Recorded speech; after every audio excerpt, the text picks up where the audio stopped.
வணக்கங்க. நான் உங்க சமையல்காரர் பொண்ணு. இன்னைக்கு நம்ம சமையல்காரர் பொண்ணுல பார்க்க போறது ஒரு சூப்பரான ஸ்வீட் ஐட்டம். இதோட பேரு கவ்வலு அப்படிங்கிற கலக்கலாங்க. வாங்க எப்படி செய்யலாம்னு பார்க்கலாம். கவ்வலு செய்யறதுக்கு நம்ம முதல்ல மாவு பிணைஞ்சிக்கலாங்க. நான் 300 கிராமுக்கு கோதுமை மாவு எடுத்து வச்சிருக்கிறேன். இதை வந்து இந்த பவுல்ல போட்டுறேன். இதுல 2 டேபிள் ஸ்பூனுக்கு பட்டர் எடுத்து வச்சிருக்கிறேன். நல்லா கொஞ்சம் சூடா உருக்கி வச்சிருக்கிறேங்க. இதை ஊற்றிக்கலாம். சப்போஸ் நீங்க பட்டரை ஊத்தாட்டி கொஞ்சம் எண்ணெயை வெது வெதுன்னுக்கிற மாதிரி பண்ணிக்கோங்க. சும்மா ஒரு பிஞ்சுக்கு உப்பு போட்டுக்கலாங்க. இதில் 100 கிராமுக்கு வெள்ளை ரவை எடுத்து வச்சுருக்கிறேன். 300 கிராம் கோதுமை மாவுக்கு 100 கிராம் வெள்ளை ரவை கரெக்டாக இருக்குங்க. இதை மட்டும் லைட்டாக ஒரு கலக்கலாம். கொஞ்சம் எண்ணெயோ இல்லாட்டி வெண்ணெயோ கொஞ்சம் சூடு பண்ணி ஊற்றினோம்னா நம்மளுக்கு சாப்பிட்றப்ப நல்லா சாஃப்டாக கிறிஸ்பியாக கிடைக்கும், முறுமுறுன்னு. இந்த ஸ்வீட் வந்து பார்த்தீங்கன்னா மோஸ்ட்லி தெலுங்குக்காரங்க தான் செய்வாங்க. எனக்கு பக்கத்தில் தெலுங்குக்கார ஒரு அக்கா இருந்தாங்க. அவங்க தான் இதை சொல்லி கொடுத்தாங்க. இது அவங்க செய்யும்போது மைதா மாவில் தான் செய்வாங்க. நான் வந்து சரி மைதா மாவு வேணான்ட்டு கோதுமை மாவில் செஞ்சு பார்த்தேன். அதே டேஸ்ட் நல்லா இருந்துச்சுங்க. அதனால் நான் கோதுமை மாவுலேயே செய்கிறேன்.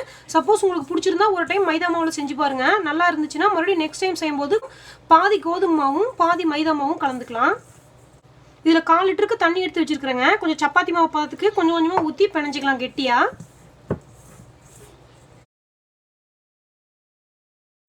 இப்போ இது நல்லா பிணைஞ்சிட்டேங்க. மாவு பார்த்தீங்கன்னா நல்லா சாஃப்டாக இருக்குது. ஒரு 1/2 மணி நேரம் மூடி வச்சிடலாம். இன்னும் மாவு சாஃப்ட் ஆயிரும். அதுக்கப்புறம் நம்ம இதை எண்ணெயில் போட்டு பொரிச்சு எடுத்துக்கலாங்க. இப்போ 1/2 மணி நேரம் ஆயிடுச்சுங்க. மாவு நல்லா ஊறிடுச்சு. இதை சின்ன சின்ன உருண்டையாக பிடிச்சிக்கலாம். உருண்டை பிடிக்கிறதுக்கு முதல்ல சின்னதாக ஒரு பீஸ் பிச்சு எடுத்துட்டுங்க. இந்த மாதிரி நீல வாக்கில் உருட்டிக்கலாம். இந்த மாதிரி நீல வாக்கில் உருட்டிட்டு அதை கொஞ்சம் சின்ன சின்ன பீஸாக பிச்சுக்கலாம்.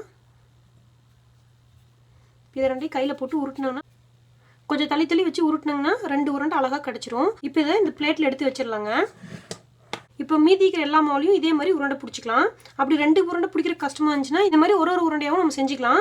இந்த சைஸுக்கு இருந்துச்சுன்னா கரெக்டாக இருக்குங்க. கொஞ்சம் தள்ளி வச்சு சுற்றினோம்னா ஒன்றோட ஒன்று முட்டிக்காமல் இருக்கும். அழகாக ரவுண்டாக ஷேப்பாகவும் கிடைக்கும். இது எல்லாத்தையும் நல்லா உருண்டை பிடிச்சிட்டுங்க. இதை தேய்ச்சிடலாம். இப்போ கவ்வலு செய்யறதுக்கு வந்து இந்த மாதிரி கவ்வலு சக்கான்னு சொல்லி தெலுங்குல சொல்லுவாங்க. இது மாதிரி கிடைக்கும். இதை வந்து நம்ம ஊரில் கலக்கலா கட்டைன்னு சொல்லுவாங்க. இது கடைகளில் போய் கேட்டாவே கிடைக்கும். இதில் வந்து வச்சு தேய்க்கிறதுக்கு முன்னாடி கொஞ்சோண்டு எண்ணெய் அப்ளை பண்ணிக்கணுங்க. அப்போ தான் ஒட்டாமல் வரும். அதனால் இந்த மாதிரி ஒரு உருண்டையை வச்சு ஒரு அமுத்தி இப்படி சுற்றினீங்கன்னா அழகாக ரவுண்டாக வந்துடும். இன்னும் இது தெலுங்குக்காரங்க செய்யும்போது அழகாக இருக்கும். இப்படி கை வச்சு இப்படி ஒரு ப்ரெஸ் பண்ணுவாங்க. அதான் இந்த மாதிரி அழகாக சுருண்டு வரும். இது வந்து ஒரு 1/2 மணி நேரம் கூட ஆகாதுங்க இந்த ஸ்வீட் செஞ்சு முடிக்கிறதுக்கு. பார்த்தீங்கன்னா எவ்வளோ அழகாக சுருண்டு பருது பாருங்க. இப்படி வச்சு ஒரு அமுத்தி இப்படி இழுத்திங்கன்னா அதுவே அழகாக ரவுண்டாக வந்துடும். நாம் எதுவுமே பண்ண வேண்டியதே இல்லை. இப்போ இது எல்லாத்தையுமே செஞ்சு காட்டுறேன். இந்த மாதிரி கவ்வலு கட்டை இல்லாட்டிங்க நம்ம வீட்டில் நார்மலாக இருக்கிற ஃபோர்க்கை வச்சு இது யூஸ் பண்ணிக்கலாம். இதில் கொஞ்சோண்டு எண்ணெய் தொடவிக்கலாம். மாவு வச்சு ஒரு அமுத்திட்டு அப்படியே சுற்ற வேண்டியதான். ஆனால் என்னங்கன்னா இப்படி நம்ம ஃபோர்க்கில் வச்சு சுற்றும் போது 3 லைன் மட்டும்தான் கிடைக்கும். இந்த மாதிரி கவ்வலு கட்டையில் வச்சு ஊட்டினோம்னா 10 லைன் மாதிரி கிடைக்கும். ஃபோர்க் இல்லாட்டி நம்ம வீட்டில் புதுசாக இருக்கும் இல்லைங்களா சீப்பு, கொஞ்சம் பெரிய பல்லு வச்சு பெருசாக இருக்கிற சீப்பு இருக்கும் இல்லைங்க, அதில் வச்சு இப்படி பண்ணிங்கன்னா கூட உங்களுக்கு இந்த கவ்வலு கட்டையில் வர மாதிரியே நிறைய லைன்ஸ் வரும். அந்த சீப்பு வந்து பார்த்தீங்கன்னா புதுசாக இருக்கணும். நம்ம இதுக்கு முன்னாடி யூஸ் பண்ணாத சீப்பாக வச்சுருக்கணும். இந்த மாதிரி வெறும் ஸ்வீட் செய்யறதுக்கு மட்டும் அந்த சீப்பை நம்ம யூஸ் பண்ணுற மாதிரி வச்சுக்கணுங்க. நான் இந்த கவ்வலு கட்டையிலேயே எல்லாத்தையும் உருட்டிக்கிறேன். எனக்கு இதுதான் ரொம்ப ஃபாஸ்ட்டாக வரும். ஊரில் இந்த கட்டையை நல்லா பார்த்துக்கோங்க. நம்ம ஊர் பாத்திர கடைகளில் இது கிடைக்கும். மொத்தமே ஒரு 20 ரூபா 30 ரூபா தான் வரும். கண்டிப்பாக கேட்டு இதை வாங்கிக்கோங்க. கலக்கலா கட்டை இல்லாட்டி கவ்வலு கட்டைன்னு கேளுங்க. இல்லாட்டி கல்கல்ஸ் கட்டைன்னு கூட கேளுங்க.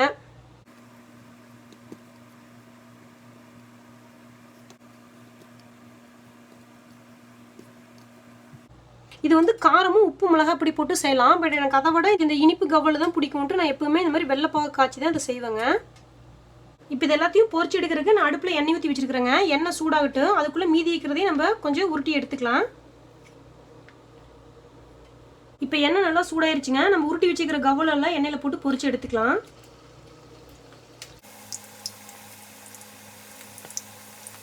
இது கொஞ்சம் வேகட்டுங்க. அதுக்கப்புறம் திருப்பி விட்டுறலாம்.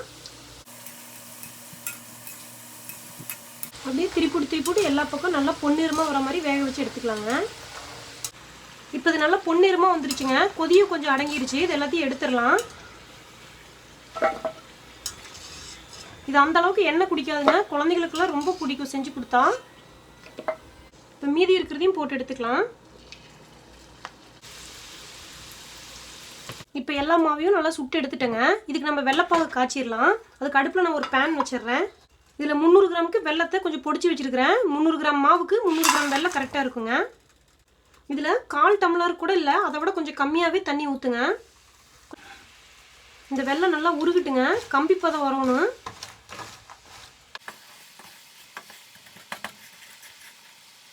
இப்போ வெள்ளைப்பாகு ரெடி ஆயிடுச்சுங்க. இது ரெடி ஆயிடுச்சான்னு பார்க்குறக்கு இந்த மாதிரி ஒரு தட்டத்தில் கொஞ்சம் தண்ணி வச்சு எடுத்துக்கோங்க. அதுக்குள்ளே ஒரு சொட்டு விடுங்க. பார்த்தீங்கன்னா அப்படியே நிற்கணும். கையில் அப்படி உருண்டை பிடிச்சோம்னா உருண்டை பிடிக்கிறதுக்கு வரணும். அப்படியே தண்ணியில் கரைஞ்சிதுன்னா இன்னும் கொஞ்சம் கெட்டியாகணும்னு பார்த்துக்கோங்க. இப்போது வெள்ளைப்பாகு ரெடி ஆயிடுச்சுங்க. இப்போ இந்த வெள்ளைப்பாகை நம்ம சுட்டு வச்சுக்கிறோம் இல்லைங்களா கவ்வல், அது மேலே அழகாக ஏகமும் வர மாதிரி ஊற்றி விட்ருங்க. இப்போ இந்த வெள்ளைப்பாகு எல்லாத்து மேலேயும் ஏகமும் ஆகிற மாதிரி ஒரு கலக்கி விட்ருங்க. பார்த்து பொறுமையாக கலக்கணுங்க. வெள்ளைப்பாகு வந்து ஊற்றுனே அடியில் போய் நிற்குங்க. இப்படி கலக்கி விட்டோம்னு வச்சுக்கோங்க, அந்த கவ்வல் மேலே ஏகமாக ஒட்டுற மாதிரி இந்த வெள்ளைப்பாகு ஆகிக்கும். இது அப்படியே ஒரு 5 நிமிஷம் வச்சுட்டோங்கன்னா வெள்ளைப்பாகு அப்படியே சீக்கிரமாக காஞ்சிரும். இந்த கவ்வலும் ஒன்றொன்னா பிச்சு எடுக்கிறதுக்கு வசதியாக இருக்கும். அப்படியே உதிரியாக கிடைக்கும்.